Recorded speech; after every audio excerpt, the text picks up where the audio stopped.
Man, we had so many good times. I was kinda hoping we could have some more. But, wait, what? Oh, I see.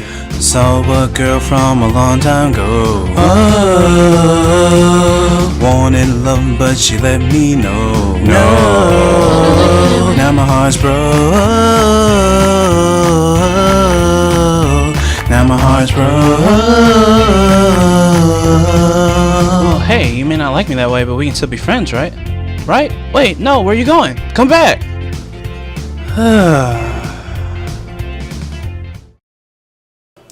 Thought we were gonna get to make a decision. That would have been the perfect choice to make a decision. Then the game just ends and it's like, Darian, you are antisocial.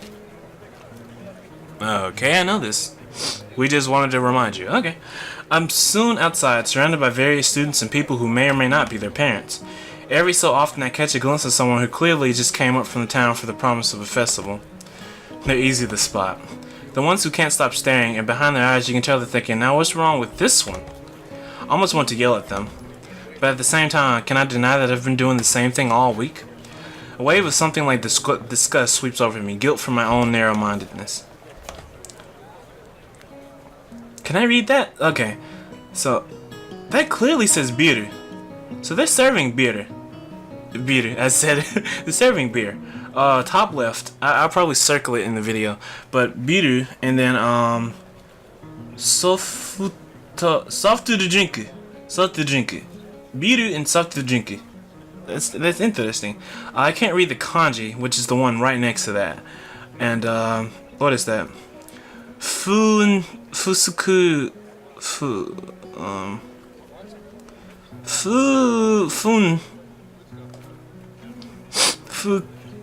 kufurutu.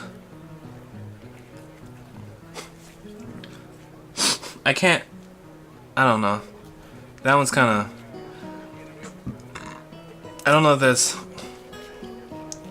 so or that's I think it's so maybe that's fun kufurutu.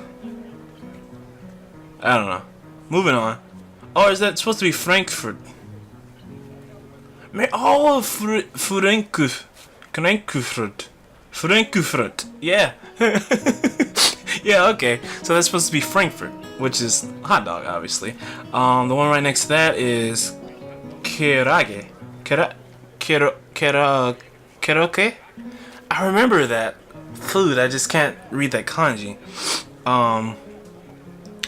And then I can't tell if that's two dashes or a line, but potato. No, it's probably potatoes.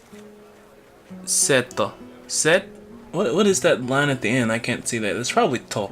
So poteseto. Poteset, something like that. Anyways, I'm bad at my Japanese, but it's decent enough. I could survive for a little while. Let's see. So the yellow sign with the star on it is Sapporo Sin Biru. Sapporo Sin Biru. That is sin. Yeah, cause se is different. Yeah, that's sin. Now that's definitely so. At the top right, the one with the drinks. Soft to drink. Okay, soft to drink. Yeah. Interesting. And some of these other things I cannot read because they're like off-centered and stuff. But interesting. I figured you guys would be interested in me attempting badly to read these signs. And of course, you know, when you see the numbers and stuff on the ones at the bottom, it's like 600 yen or ropyaku in this nana yaku en. I need to remember what 700 was, and then, you know, sanhyaku en desu, gohyaku en desu. So they're actually very cheap because if I remember correctly, that's like $5, $3, $7. Actually, no, that's expensive. Never mind. That's expensive. Anyways, I push the thoughts aside, concentrating on the pangs of hunger that burn my guts like a wildfire. The scent of something fried leads me to the promised land where I can get some lunch. I'm just getting my order when a loud voice interrupts me. Hey, what the are you doing? Having lunch. Breakfast? You mean you just got up? Suddenly sleeping all morning feels like a crime. No, I meant lunch. Honest, she's not buying it. Brunch? That's not a healthy breakfast at all. She snatches my food out of my hand and glares at me. What the hell is this girl doing? Hey, that's my breakfast. What happened to it being your lunch? Whatever is my food. Emmy places her hand on her hips and begins lecturing me. Did you really forget your dietary plan already? You need to be more conscious of your health, Hisao. What about your heart? My heart's fine the way it is, mostly. All I get in response is a roll of the eyes. I doubt that. You wouldn't be here if that was the case, would you? The girl's got a point, of course, but I'm not about to concede it. It's not that bad of a heart. Certainly it can handle a little grease now and again. Yeah, sure, it'd handle a little running just fine, too. Emmy seems unconvinced. Not surprising, as I haven't even managed to convince myself. Maybe, but not if you're sleeping the day away all the time. A devious look suddenly crosses her face. Of course, if you've been following a routine from the beginning, you wouldn't be in this situation. Hey, I've had a pretty eventful week, you know. For example, I almost died, and there was a lot of meeting people, and then I was on the roof for a while. Which is no excuse for slacking off, you know. A little near-death experience is no excuse for skipping basic exercise. Like running in the mornings. She nods as if something important has just been decided. So it's settled then. You've seen the error of your ways and are willing to adhere to my routine, right? I'll see you bright and early in the morning. We'll be running buddies? You know, you already convinced me yesterday that this was a good idea. You don't need to convince me again. Not that I did a good job of being convinced. She's right about eating healthy after all, and here I am ordering up something grossly unhealthy. But it's delicious! Oishi!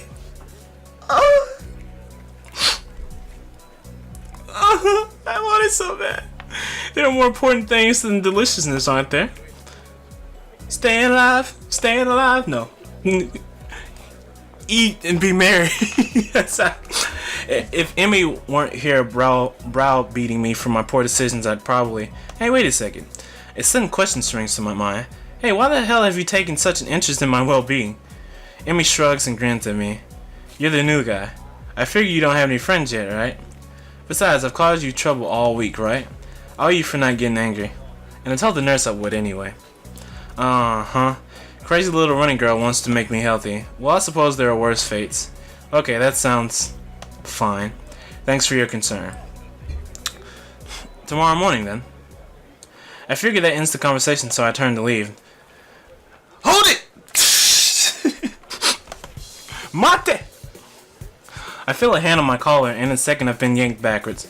Hey, no need to be so rough. What do you want now? Amy looks almost wounded by my annoyed question. Thought you could use the company. Her eyes narrow. Besides, you were just going to try sneaking some more of that fried crap, weren't you? Well, I wasn't going to, but now that she mentions it, that would have been a really good idea. I was not. Another glare. Okay, maybe I was going to get a little. The glare continues. Okay, a lot. Jesus, I'm in danger to myself and others, aren't I? I get done agreeing that I need to be healthier, and then immediately start considering the next unhealthy habit that comes my way. I knew it. You can't be trusted. Now I definitely have to stick with you. This whole situation feels silly. I can only imagine what passerbys think of the sight of me being lectured by a tiny girl half my size. Maybe I should just give up for now. Fine, do what you like. I sigh. Might as well make the best of this. What do you want to do? Emmy thinks for a minute. Well, I promised Ren I'd stop by her mural, so let's do that. I confess I'm slightly curious as to how her mural turned out myself. So again, I consider there are worse fates. I give a nod of assent and find myself almost dragged bodily through the crowd as Emmy races to our destination. Oh wow, that actually looks kind of cool. Like this right part. Wait a minute. I was talking about... Hold on, I gotta backtrack. When I was reading the Japanese, I was talking about circling it. I could've just did this!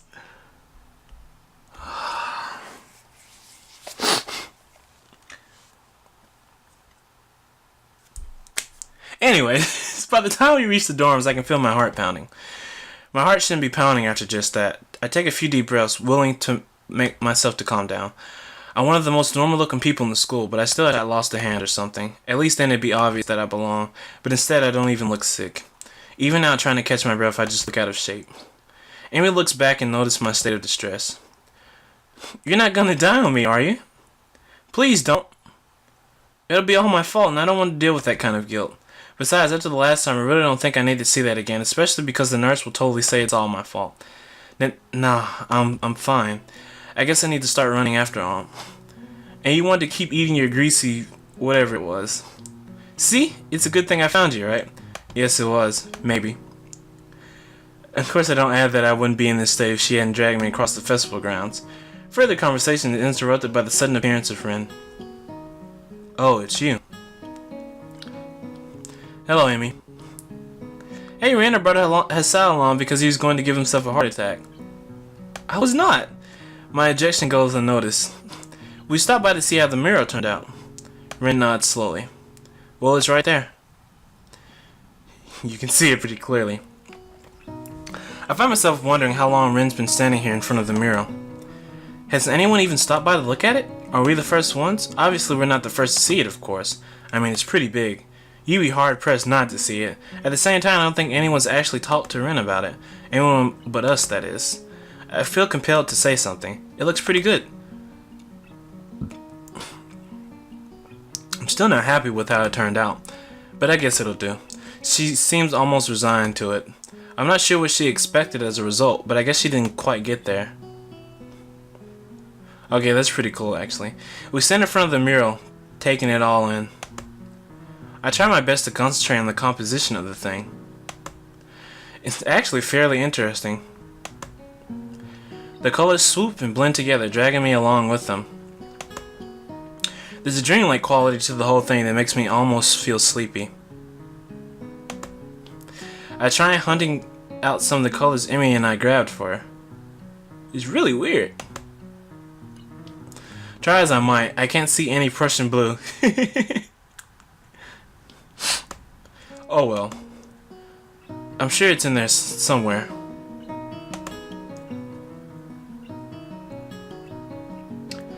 My feet start to hurt, but Ren doesn't seem inclined to move on. Emmy speaks up. Hey Ren, have you eaten? Of course, you can't survive otherwise. What about in the past 5 hours? Maybe, but I'm hungry again, so maybe that means I'm wrong. Emmy grins and claps her hands together. Good. Come get some food with us. Ren nods in assent. Okay, but we should hurry before they notice I'm gone. Somehow I don't think they care, whoever they are. Okay, so that's Kaki something. Yeah. As we head back to the food stalls, I cast a longing eye over the fried food. No, I'd better not. I'm pretty sure Emmy wouldn't let me anyway. We find a nice spot on the grass and sit down to eat our purchases. Well, my purchases anyway. Somehow I've wound up paying for all the food. Surprisingly, my unfried food is pretty good. Silence falls as Emmy and I eat, and Ren stares at something or other, occasionally eating a bite or two of her own food. I finish my meal first and lay back on the grass. Emmy glances up from her food. Tired, Sal? A little, I guess.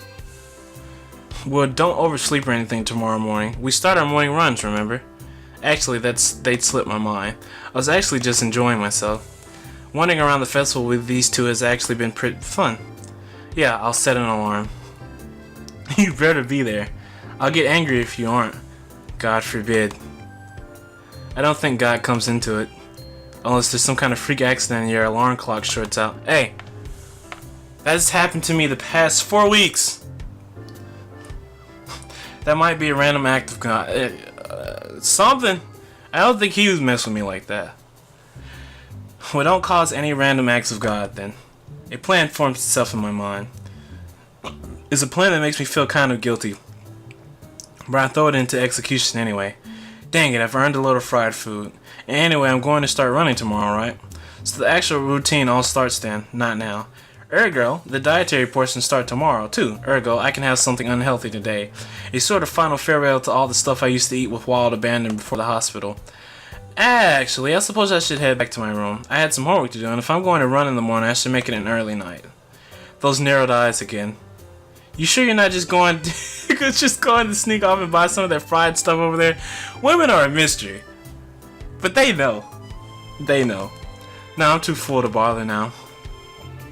I pat my stomach for emphasis. Besides, you two have cleaned me out anyway. Emmy giggles. It's a surprisingly pleasant sound. Another pang of guilt. She's got to know that I'm lying to her, doesn't she? Or is she just that trusting? I feel kind of like a monster. All part of my master plan at Sal. Well, I guess I'll see you tomorrow morning then.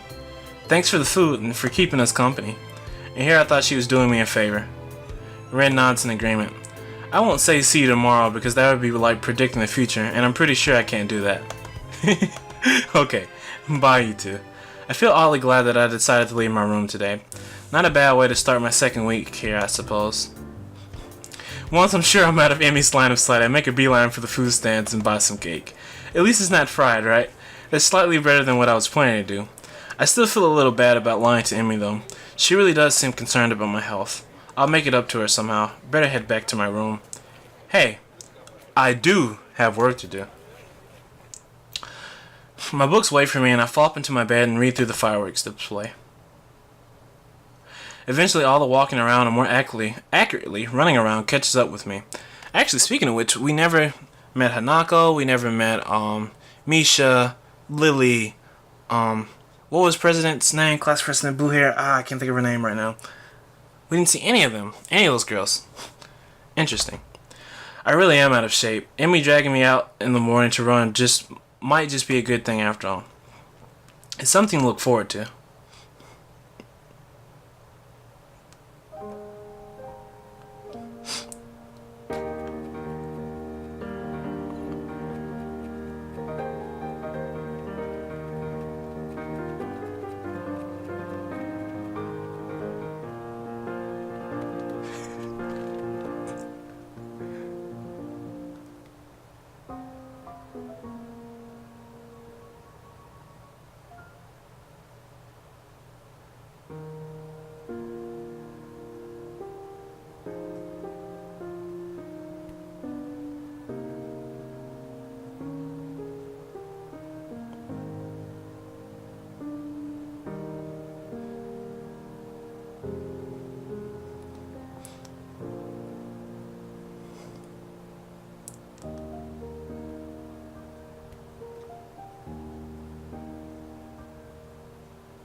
Wow, that was interesting.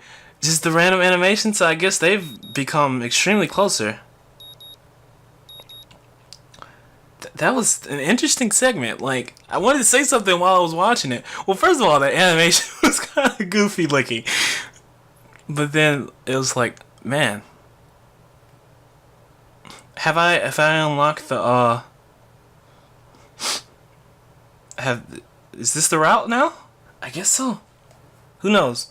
My alarm's beeping shatters the early morning quiet, and I find myself wondering where to find the motivation to rise. Class is still quite far off, but I agreed to run with Emmy in the mornings. Really, I'm not that interested in running as a hobby, or even as a possible life-lengthening exercise. However, I felt obligated to follow through on my promise to Emmy yesterday, which is why I found myself throwing on some running shorts and a light t-shirt. The cool morning air caresses my face as the morning sunshine causes the dew on the grass to sparkle, nearly blinding me at first. As I make my way down to the track, an ugly thought strikes me. What if this is some sort of joke that Emmy's playing on me? Would that surprise me, really? Hell, I'd probably do it to the new guy, too. At the very least, I'm sure Emmy and Ren made a bet on whether or not I'd actually show up. I feel a sense of trepidation as the track comes into view. You're late. It would seem that Emmy is already there. What a relief. Not according to my watch. We both are early, in fact. Dang, you've got me there. Emmy's sitting on the bleachers, decked out in her running gear, waiting somewhat patiently for me. I'm glad you're actually here. I was afraid that this was a joke or something. Nah, I never make someone get up early for nothing. Plus, Ren owes me 500 yen now. She didn't think you'd actually show up. I knew it!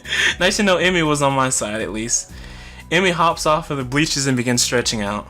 She's remarkably lithe, almost like a dancer. Also, by the way, in the animation, her hair was red. Like, I guess it's like a reddish, pinkish hue. Like a light, very whitish hue to it, but still. I set out to stretch as well, but then realized that I don't exactly remember how to stretch properly. It's been ages since I stretched for anything, if you don't count my one stint at running last week. And even then, I don't think I actually stretched beforehand. The specter of my long hospital stay rises up again. I can't say I was all that active before the hospital stay though, so maybe I'm just being morose.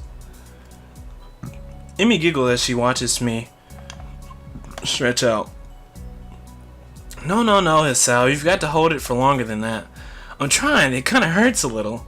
That's because you're out of shape. You've got to get some flexibility in you, like this. To demonstrate, Emmy reaches down and puts her head through her legs. Wait, what?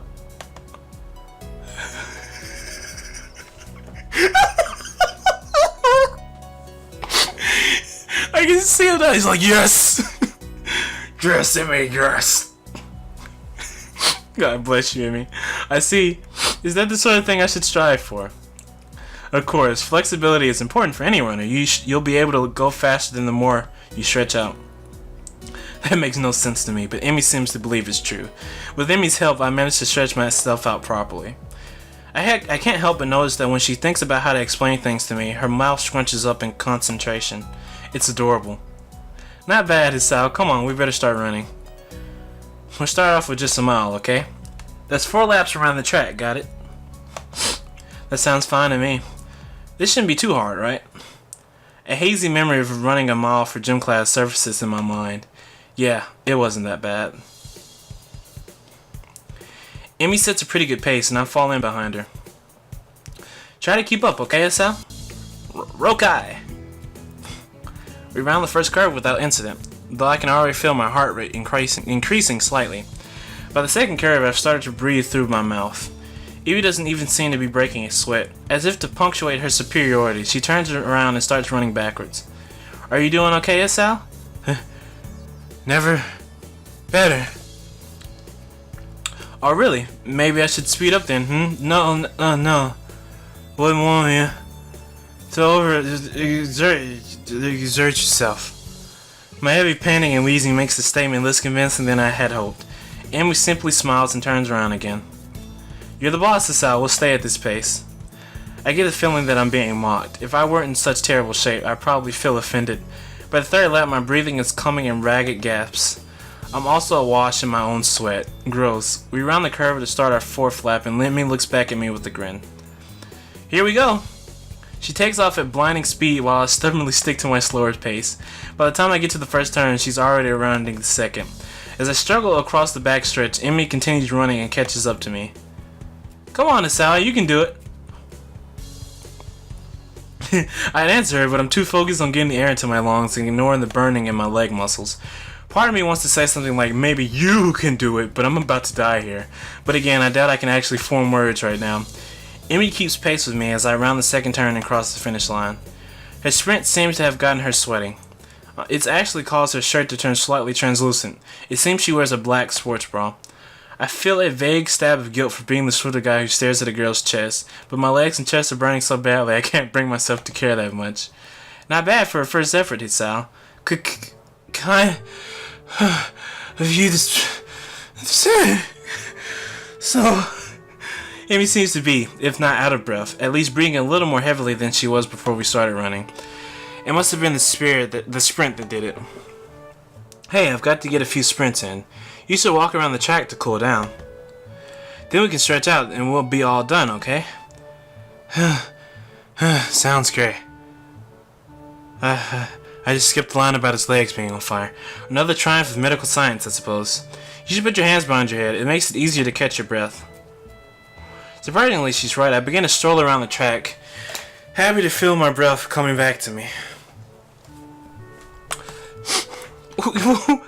There's a blur as Emmy sprints by me. Watching her run is absolutely fascinating. It's not just because she's on prosthetics, though that is interesting. The real interesting thing is the way her face changes. I can only catch glimpses of it as she runs, but her eyes seem to come alive with a sort of fierce joy. It's as if there's nothing else in the world but her and the track. By the time I've gotten to the final stretch, Emmy seems to have finished her sprinting. She's breathing heavily now, but she's wearing a satisfied grin on her face. She waves to me cheerily as I near her. Feeling better, right? Actually, yeah. Do you want to take another lap around with me? I've got to cool down too, you know. Part of me would rather sit down and not move, if something tells me that would be a bad idea. Besides, if I sit down, there may be no getting back up again. Sure, why not? Amy's got her hands behind her head now as well, which makes her seem very relaxed. The positioning of her arms also pull her shirt upwards ever so slightly so that I can see a small strip of her belly. I do my best to act the gentleman and not look, but the contrast of her skin against her red running shorts is rather arresting. So how do you feel this, Sal? Surprisingly good, actually. I'm sore and tired, but surprisingly good.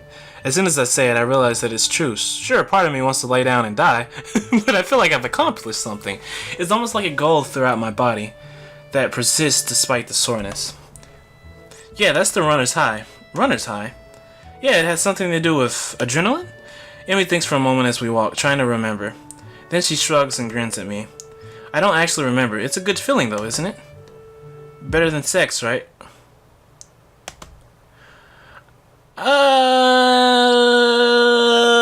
I'm not, I don't wanna, whoa, this is heartbreak, not sleigh break, this is, heartbreak, hold on,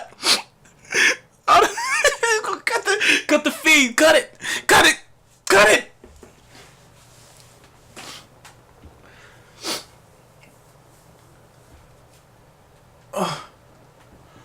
I'm back. Did you? Hold on. Okay, we gotta. Oh man. Let's just. I opened my mouth to respond shortly before processing what she just said. Where's my mouse? Right here. Amy watches my face for moments before bursting into laughter. Sorry, I couldn't resist. You're just too easy. Why'd I agree to run with you again? Amy just laughs harder. She takes a hold of my forearm and tilts it, allowing her to get a better view of my watch. Her face changes the moment she sees the time. Oh no, we better get a move on it, Sal. Class is in an hour and I need to shower. I should probably do that as well. I need to see the nurse too. Maybe he'll write me a note for being late. Why do you need to see the nurse?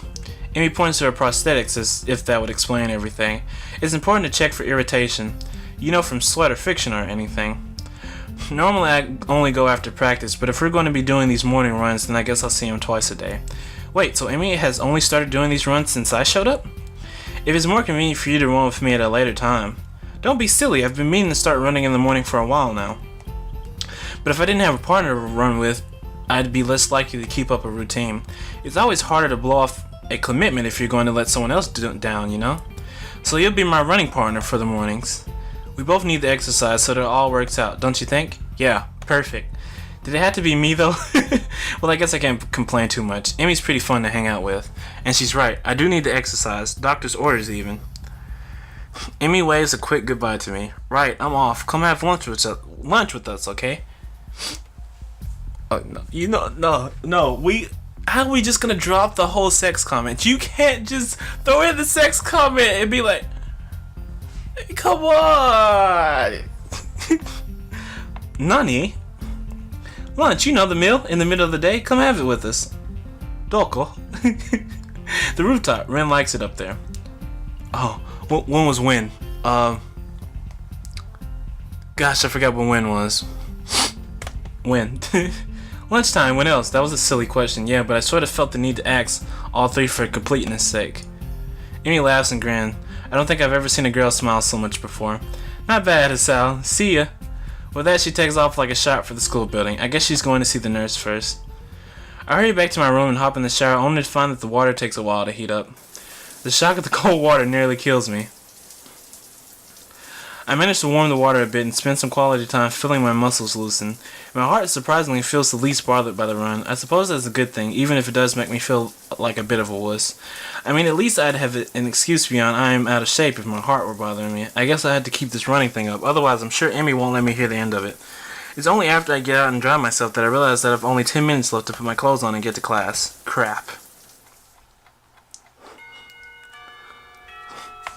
Hands on the clock finally set me free from the tedium of yet another fun-filled class. Getting up from my seat proves to be more of a problem than I anticipated. My legs are killing me from the morning's run. Maybe doing these with Emmy isn't such a hot. It's giving me a hell of an appetite. I'm halfway down the hallway to the cafeteria when I remember that I've got my lunch with me. My parents saw fit to provide me with some prepackaged stuff when I moved in, and good thing too. The hallway is packed with students headed for the cafeteria. Going back is like swimming upstream, but I've got an appointment to keep on the rooftop. It takes me a moment to find the staircase leading up to the rooftop, but I'm willing to bet that Emmy and Ren aren't up there by now anyway. In fact, I think I saw Emmy among the bodies in the hallway headed for the cafeteria. I step out of the door to the roof and take a deep breath. The fresh air blowing against my face and body almost makes my legs hurt less. Maybe if I'm upside down.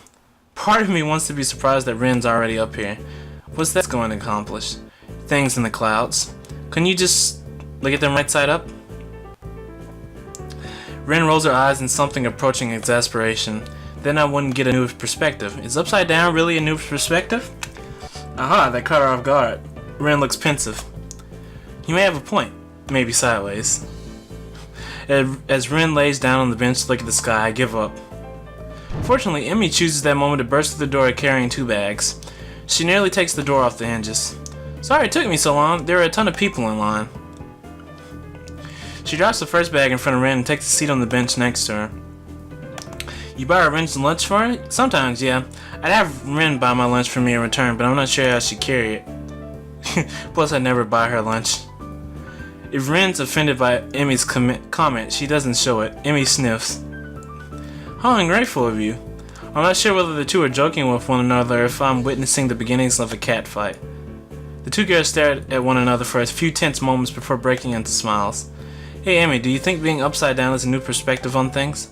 Didn't I already have this conversation? Emmy looks thoughtful, apparently giving the question some thought. After a deep and profound pause, she speaks. I have no idea what wakarimasen. Well, at least she's as lost as I am. Hey Asao, you're coming to the track meet, right? The question comes out of the blue and catches me off guard. I don't know yet. Honestly, Asao, after I went through all the trouble of letting you run with me in the morning, you won't even show up at my track meet? Wasn't she the one that asked me to run with her? Actually, she didn't even give me a choice in the matter. Wait, no, I didn't say that. She beams at me as if I had just agreed to give her $1 million. So you will come after all, that's great. Okay, she definitely likes Asao. Like it, I find it, you know what, no, I'm not gonna complain on my own videos about relationships. I do that enough. I'm just gonna be happy for Asao. I'm going to become Asao. There we go. Yes, this girl, she loves me. Wafu number 35. Yes. I didn't say that either. I'll be going too, so I'll make sure he comes, Emmy. Good idea, Ren. Maybe we can get some food or something after the meet's over. I feel like I've just been conned, but not by these two. More like by some outside force pushing me irrevocably toward my destiny. Or maybe I shouldn't read books that feature conspiracy theories so heavily. Otherwise I might wind up sounding like Kenji. Still, I suppose that I've got to show up now. I don't think I could stand against both of them being disappointed. I'd never hear the end of it. When is it again? Next week, silly. I just told you a few days ago. No, you didn't. I forgot? Well, you won't forget to come, though, will you? Of course I won't. I'll even make a note on the calendar or something. Ren nods sagely. That's probably a good idea, you know, unless time changes its course. It can do that? Ren gives a non-committal shrug. It hasn't yet. But you never know. Why does she sound like Kenji? This time it's Emmy who gives a shrug. I suppose it can't be helped if it happens. Not unless you're a time traveler or something. You don't actually think that could happen, do you? I don't think we do. Do we? Ren shrugs again. That seems to be her default response to everything. I suppose not, but I reserve the right to change my opinion at a moment's notice.